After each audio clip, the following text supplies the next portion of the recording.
Timing is everything in the market, timing is important in the market.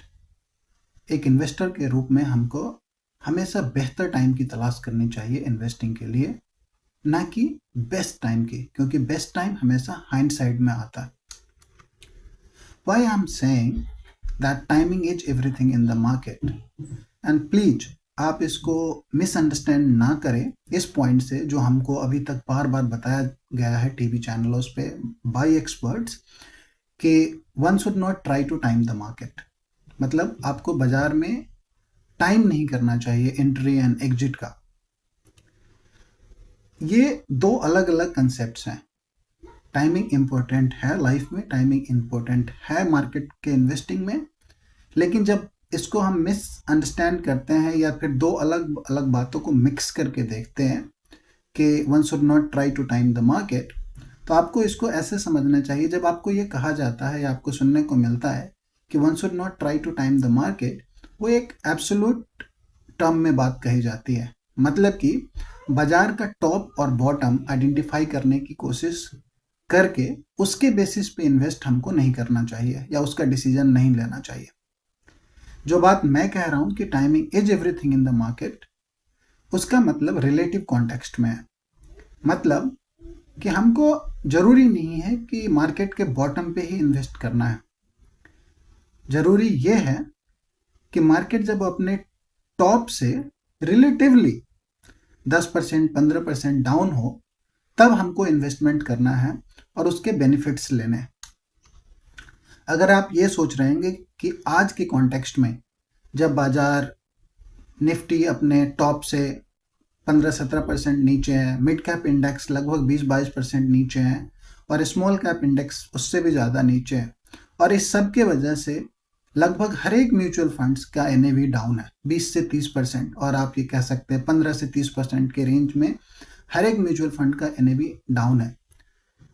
Trust me, ये discussion आज के context में बहुत ज़रूरी है, क्योंकि this brings us opportunity now and this will give us opportunity in the coming months. And as an investor, if you are lucky enough to be in a position where you have money to invest, you can take advantage of that situation. और इसलिए ये discussion बहुत ही important है। साथ में ये discussion इसलिए भी इम्पोर्टेंट है आज के कॉन्टेक्स्ट में, क्योंकि बहुत सारे डिस्कशन, डिबेट्स, वीडियोज देखने और सुनने को मिलता है कि इन्वेस्टर को म्यूचुअल फंड में इन्वेस्टिंग रोक देना चाहिए। कुछ लोगों का पॉइंट ऑफ व्यू है कि रोक देना चाहिए क्योंकि मार्केट और गिरेगा। कुछ लोगों का पॉइंट ऑफ व्यू ये है कि इन्वेस्टिंग कंटिन्यू रखनी चाहिए। मेरा व्यू ये है, या मैं इसको किस पर्सपेक्टिव से देखता हूँ, वो ये है कि एज एन इंडिविजुअल इन्वेस्टर आपको ये डिसीजन आपकी सिचुएशन में है, आपका इन्वेस्टिंग टाइम होराइजन क्या था, आपको अपने पैसे की ज़रूरत कब है, इन चीज़ों को ध्यान में रख के लेना चाहिए, ना कि किसी के भी कहने या सुनने से। मैं आपके साथ अपना पर्सपेक्टिव शेयर करूंगा, हो सकता है उससे आपको डिसीजन लेने में हेल्प मिले, मदद मिले। बट बिफोर दैट, जो बात हम कह रहे थे कि how timing is everything in the market, and when I say it's everything in the market, it's important in the market, I'm not talking about catching the bottom. I'm not talking about investing at the bottom of the market. Also, I'm not talking about selling at the top of the market.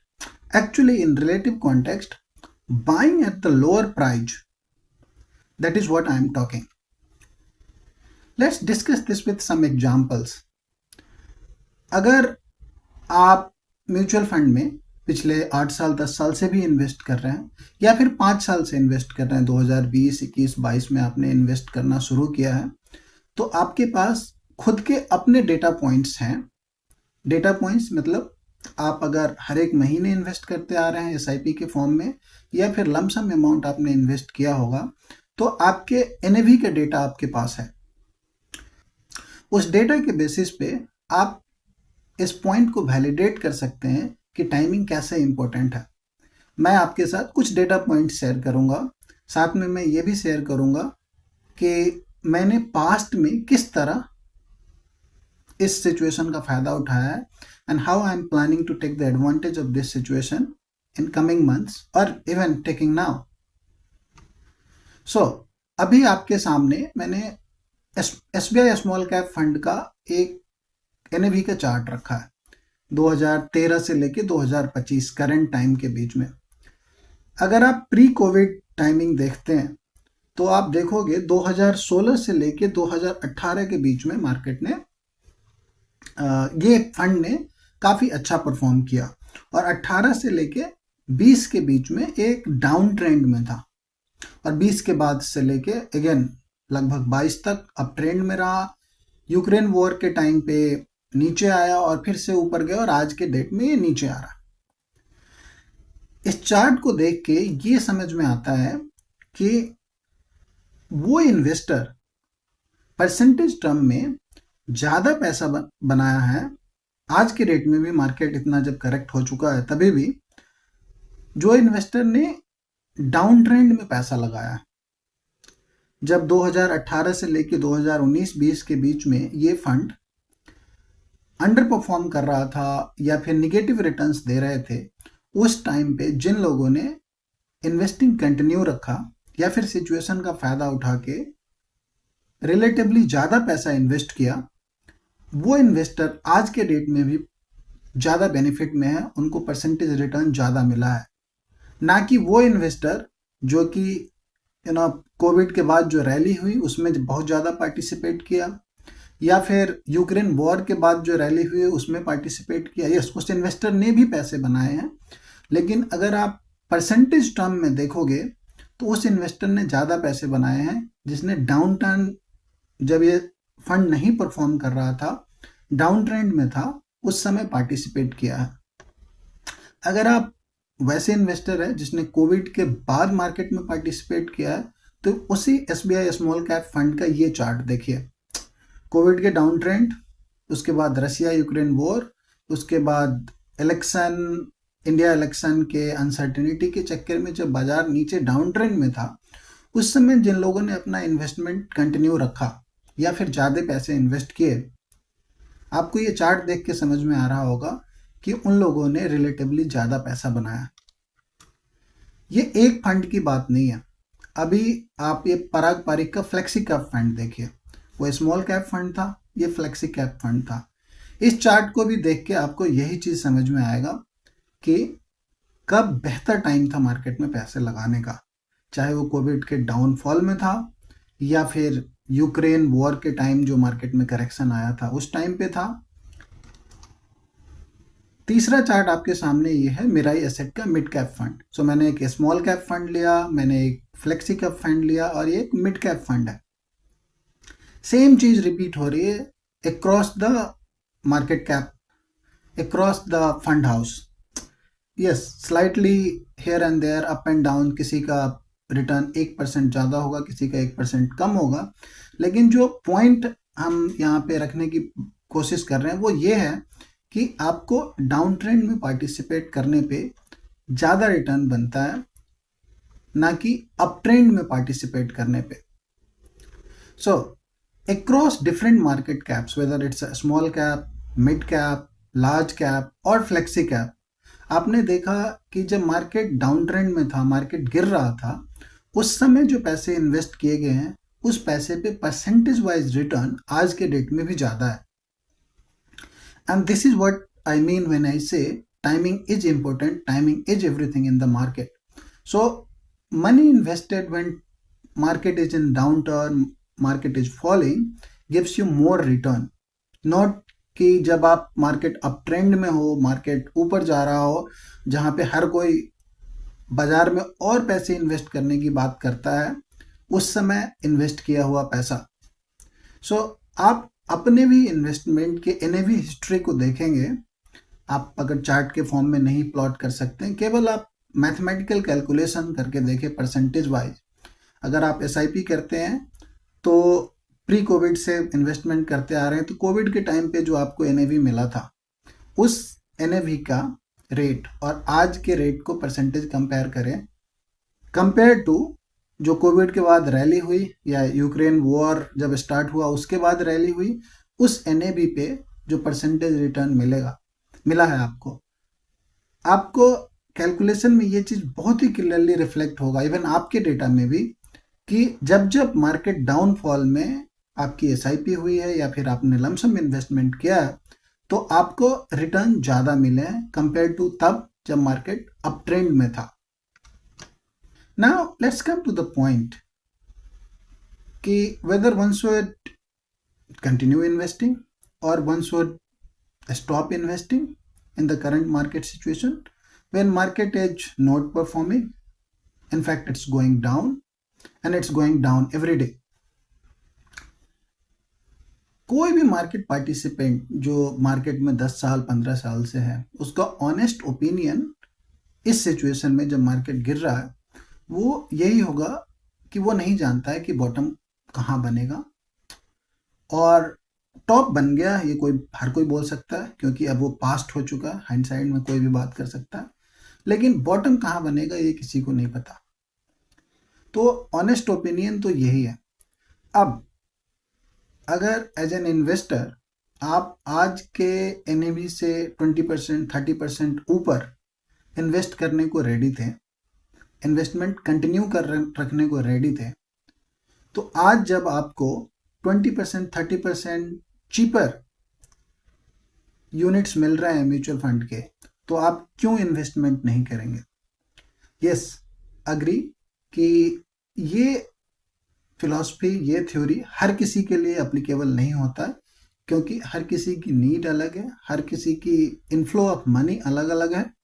अब जब मैं ये कह रहा हूँ कि हर किसी की नीड अलग है, हर किसी का इनफ्लो ऑफ मनी अलग है, इसको समझाने के लिए मैंने 4 अलग अलग कैटेगरी के इन्वेस्टर चूज किया है या फिर उनके सिचुएशन को चूज किया। पहला वैसा इन्वेस्टर जिसको पैसे की ज़रूरत अगले 3 से 6 महीने में है। मुझे लगता है उस इन्वेस्टर को किसी की भी एडवाइस की ज़रूरत नहीं है, वो बिना कहे सुने पैसा निकालेगा, क्योंकि उसने पैसा इसी टाइम के लिए इन्वेस्ट किया था कि जब उसको पैसे की ज़रूरत हो वो उसको यूज कर सके। सो आपने पैसे इन्वेस्ट किए, उस पैसे पे जितना भी आपको ग्रोथ मिला, अब आपको उस पैसे की ज़रूरत है, you should withdraw it, use it.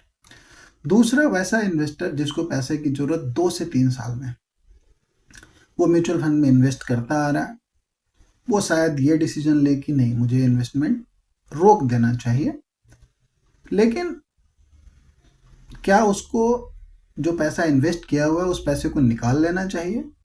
मुझे लगता है एक बार में वो सारा पैसा निकालना शायद सही डिसीजन ना हो।